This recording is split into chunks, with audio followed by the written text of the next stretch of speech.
Hello, oral communication class. I wanted to come to you and just chat with you a little bit after the closure of the informative speech session. First, I want to let you know you did an outstanding job. I really enjoyed those informative speeches and I learned a lot. So thank you for all your hard work, and I hope that through the process of writing an outline and presenting a speech, you're developing some real confidence about how to prepare a formal speech in a more formal setting. In preparation for upcoming speeches, we have both the demonstration speech coming up here in session 4 and then the persuasive speech in session 5. I wanted to talk with you generally about some issues I see and ways I can encourage you to improve.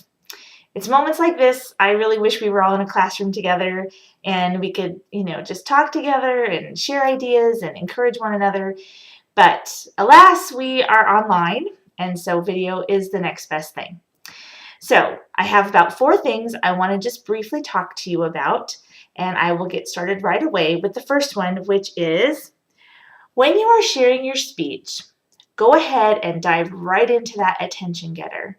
I want you to speak to your classmates on video as you would if you stood up in front of the class and began presenting your speech. Just start right in with your attention getter. You don't need to introduce yourself or explain anything about your environment or what's going on.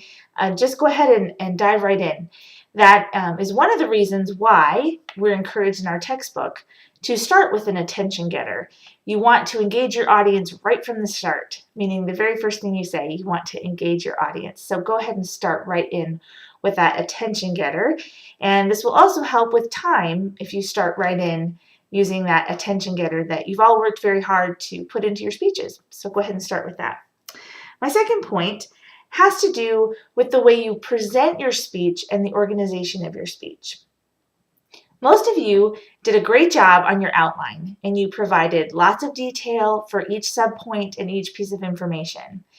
However, during your presentation, as an audience member, at times it became difficult to determine if you were talking about your second point or your third point, recognizing that I had read your outline. So I knew where you were headed, and sometimes it was still a challenge for me.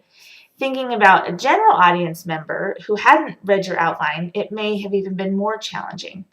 So the best way to clearly communicate with your audience is to say, first of all, and when you reach the end of that, say, and so this point communicates this.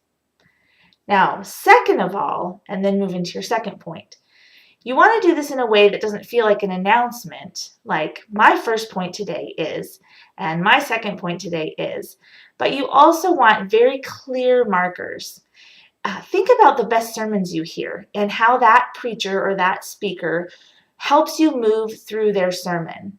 And often, I don't know if anyone else is a note taker, I know I am, and when I hear the pastor or the speaker say, the second thing we see from this passage in Ephesians is, I'm right there with my pen, and I have a number 2, and I'm writing it down because they clearly identified that switch.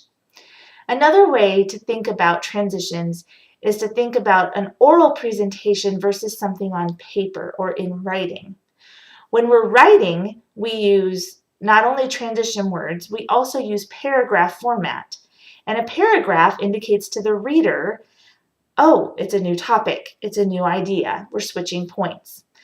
And I want you to think about visually how you feel if you see a paper that has several indents and lots of paragraphs versus the thought of reading a paper that is block text all the way down and never has an indent. And that's how it feels as an audience member when you don't have those verbal cues that the speaker has moved on to another point. It starts to just feel like a long page of text, and we don't know when we're switching, and we don't know what topic comes next, and it can feel a little overwhelming.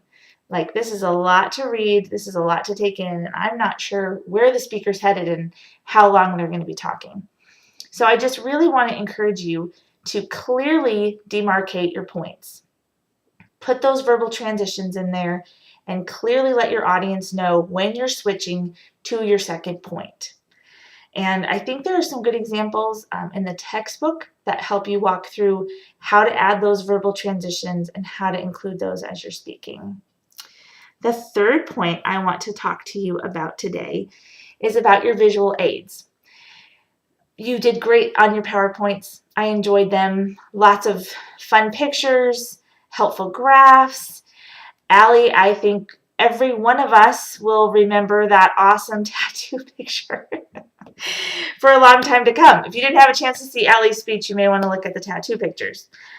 But I just want to remind you that when you're doing a visual aid, you need to make sure that the content on the slide is brief. I noticed many of you took the content just straight off your outline and plopped it into your PowerPoint. And that's helpful. That's a lot of information, and it is helpful to have all of that information. However, the purpose of a visual aid is a summary. When you have a slide behind you on a screen or next to you on a screen and you're presenting, whether it's in a job, in a professional setting, at a church, if you're doing something for, say, a Bible study, if you end up being a teacher, I know many of you have talked about opportunities to lead in your job or to instruct others. Any of those settings where you have a PowerPoint next to you or behind you, your audience wants to be able to capture that information in about 10 seconds. They want to hear what you're saying, and they don't want to have to spend a lot of time reading what's behind you. In the visual aid chapter in our textbook, it talks a lot also about making sure that your visual aids enhance what you're saying and don't distract your audience from what you're saying. If you have a large block of text on a PowerPoint behind you, it will be very difficult for your audience to take in both what you're saying and to try and read what's on that slide. So I would really encourage you to avoid using blocks of text, any kind of paragraph of text. I would encourage you to avoid that. You want to try and have bulleted lists with very simple phrases, 2 or 3 word phrases, or maybe short sentences on a bulleted list with 5 points, 3 to 5 points on a slide. That's something very easy for your audience to take in. And then as you're speaking, that enhances what you're saying because your audience can say, oh, she's on the second point on that slide. Oh, she's on the third point on that slide. And it serves again as sort of a verbal and visual transition that helps your audience move with you through your speech. Finally, I just want to talk about the demonstration speeches. These, truthfully, are my favorite. Honestly, it's one of the reasons I come back to this class. I just told my kids the other day, it's demonstration speech week in my class, and get ready for some new recipes and some great exciting stuff. I think demonstration speeches are a lot of fun. I think it's a great opportunity for you to show your creativity, to share with your classmates something that you enjoy doing, something you're good at, something fun. Just a couple reminders as you prepare your demonstration speech. It needs to be presented start to finish without pause. I understand sometimes, there's a dog barking and you have to pause and you don't want to have to start your tape over. And I understand that. However, you need to think about how you would present it if you had to bring all your supplies and all of your pieces to an actual classroom and present to us. In that case, you would need to present start to finish with all the different stages of the presentation. As I mentioned in the announcement, it's typically helpful to think about how you might see a recipe shown on Good Morning America or the Today Show. And you'll still have a lot longer than those segments. Those segments are typically a minute to a minute and a half, and you're going to have 8 to 10 minutes to demonstrate whatever it is you want to show us. I've had students demonstrate first aid. I've had students demonstrate lots of different recipes, which is always fun.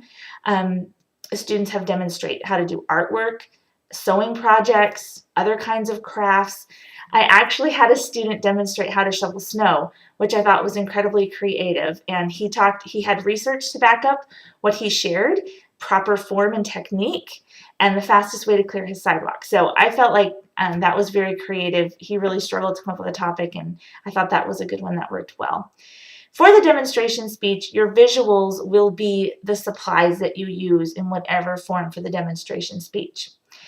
As you think forward for the persuasive speech, which is the 5th speech you will give in this class, You will need to think again about those visual aids and those PowerPoint presentations. But that's going to move us right through until the end of this class, and it always goes so fast, and I look forward to it so much. I enjoy each of you. I look forward to hearing and viewing your next speeches.